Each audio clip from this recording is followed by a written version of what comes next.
What does winning truly mean at under 12? That's a question I put out to my under 12 group this week. Welcome as always to mytenniscoaching.com and my tennis coaching on YouTube. And yeah, what does winning mean to you? That's a question I put forward, and I was not surprised by some of the answers, but I'm going to talk through some of the answers today and why they're kind of scary. So the first answer was, I really want to win a medal. I really want to win a trophy. So obviously here in the UK, if you win a event, you get a medal, you get a trophy, you get a plate, whatever you want to call it. And I get that part of it. It's what I call the treasure hunting. Okay, you want to go after the shiny stuff, and a trophy is maybe a badge of honor. It's a reflection of your progress, I guess.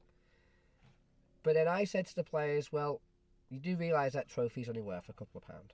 Let's say £5 tops. So you play for £5. Like, we could just go and buy you a trophy, like, and pay £5 for it. Or we could bring a trophy into training and you could train every week and get a trophy. Does it mean anything then? You're like, no, it doesn't mean anything. Okay, so in the grand scheme of things, does it really matter if you win a trophy? Because you can just go out and buy one. And also you have to understand that you could go and play one tournament to win a trophy, but you're playing against players who are not at your level. Therefore, you're not going to get any from it from a development point of view. It's going to be quite easy for you, but you're going to get a trophy at the end. Or you could go and play in tournaments where the level is above you and you lose 2 matches and you get nothing for it. But from a development point of view, you've learnt loads. So is the trophy really that important? And they sort of thought about it and said, no, not really. Okay, so why else do you want to win? Oh, we need it for ratings and rankings. And this one really bugs me, to be honest, because it's so annoying. Why we have ratings and rankings inside junior tennis, I don't know. I've talked about this in the podcast before. I don't think we should. And I was like, okay, well, who's number one in Cheshire? Cheshire's my home county. Who's number one in Cheshire, your age group? Don't know. Okay, who's number one in Norfolk? Don't know. Well, what's it matter then? Because I guarantee in those counties, they have no idea who number one is in our county. So why does that matter? Oh, but we needed to get into higher grade tournaments. Okay, I use this example all the time. Who won the under-8 county championships? Don't know. Yeah, because no one can. No, it doesn't matter. Again, adults, especially people like coaches and parents, we make a big deal of ratings and rankings. But in the grand scheme of tennis, it doesn't matter. It really doesn't care. It's just an ego trip. It's an ego trip for the players, for the parents, for the coaches.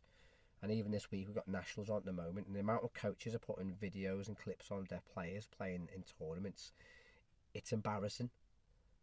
Because just because you're winning at 10, 12, doesn't mean you're going to be a top player. It's not even a good reflection that you're a good coach, because the players achieving those things. And you could be number one in a small county, but in the grand scheme of the national level, you're nowhere near the top 10, top 20. So again, ratings and rankings just drive ego.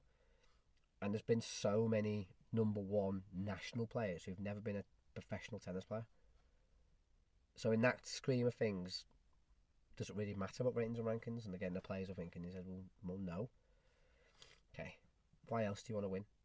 And this one did surprise me a little bit because the parents were there. And one player said, to please our parents. And that's when I sort of rolled up my sleeves. Okay, I get that 100% because you're kids. And all you want is love and respect from your parents. You want them to be proud of you and be pleased for you. But winning shouldn't do that. Just the fact that you're out there competing and you're being brave enough to step on a tennis court, which is quite a complex and scary environment at times. That should be enough for your parents to love and be pleased for you. It shouldn't be about the winning. And I said that in front of the parents as well. I said at the end of the day, whether you win or lose, your parents should still have the same love and respect for you. And if they don't, then that's a deeper issue. And the reason why I was going through all these things is because I'm trying to bring awareness to a lot of these external pressures that the players worry about. The trophies, the ratings and rankings, if their parents love them or not. It's irrelevant. It doesn't really matter. but the kids get so wound up in it. And I think it's part of our problem, creating that environment, whether that be a national governing body or a club environment or a coaching environment. We put so much emphasis on the trophies and medals. Again, I mentioned before, the social media posts this week are embarrassing. Tennis coaches putting pictures of kids winning trophies and saying, oh my God, playing a year up and winning this event. Like, you're just show ponying your players out. It's a case of, look at me and look how great I am at coaching. It's no reflection on how good you are at coaching, because the player's gone out and competed. And it also just sets a bad precedent, because the player never gets a photo taken if they aren't successful. They never get their video taken in sessions if they're struggling. You're creating a fake narrative, and that's from some top level coaches as well. It's embarrassing to me. Ratings and rankings are an embarrassment as well, because they don't mean anything. Obviously, when you get into professional tennis, ratings and rankings mean a lot, because then you're getting paid.